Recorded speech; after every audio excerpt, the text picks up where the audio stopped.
دا څنګه د بیان ازادي ده چې موږ ته یو تعریف لري او دوی ته بل تعریف لري.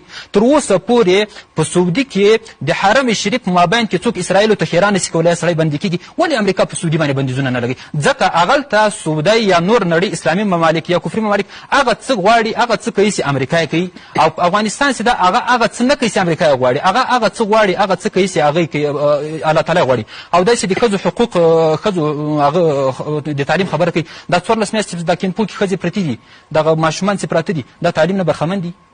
ولې هلته اوسئ؟ ولې دوی ته پناه نه ورکوي؟ دا خلکو خو دوی سره څنګ په څنګ باندې ولاړ د افغانانو مقابله یې کړې وه. او دغه د تعلیم خبره دا اوس تر اوسه پورې هندوستان کې په حجاب باندې بندیز نه ده، په فرانسه کې په حجاب باندې بندیز نه ده. هغلته په حجاب باندې یوه ښځه چې په خپله خوښه باندې حجاب اچي هغه له مکتب نه منع کېږي، خو فرانسه باندې هېڅ مشکل نشته، په هندوستان باندې هېڅ مشکل نشته. که له مکتب نه منع کېږي 40% ښځې هغلته اوس مکتبو ته نشي تللی، مسلمانان نجونې نشي تللی.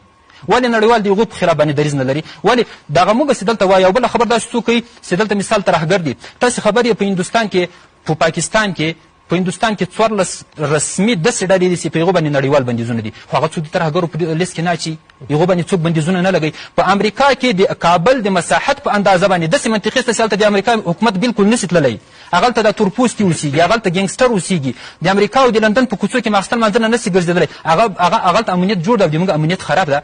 هغلته په ښځه باندې تاسې د ټولنیزو شبکو ته لاړ شئ یا یوټیوب ته لاړ شئ، هغلته د ښځو نقص او د ښځو ویلو، د ښځو جنسي ځورونه، د ښځو بدني ځورونه، فزیکي ځورونه ویې ګورئ. که هغه ویډیوګانې هغه ثبوتونه په امریکا او په لندن او په یوروپ کې د مسلمانانو نه زیات نه، خو دوی د ښځو مدافعین دي. دغه ښځو ته چې هلته فحاشي ترویج ورکول کېږي او دوی په هغه نایټ کلبو کې اخته دي، هلته دوی له مجبوري نه کوي که له مستۍ نه کوي. زه دې ته حیران پاتې یم چې مخکینۍ کومې خبرې وکړې هغو ته جواب ورکړم که دې خبرو ته جواب ورکړم. مخکې ویلي چې نړیواله مقصره نه ده، او اوس بیا د خپله په دا خبرو کې ویلي چې امریکا دلته په اسیا کې غټ مشکلات جوړ کړي دي او امریکا لوبه روانه کړې ده او د طالبانو اسلامي امارت چې کومې پرېکړې دي امریکا کوي. نو مقصره څوک سوله؟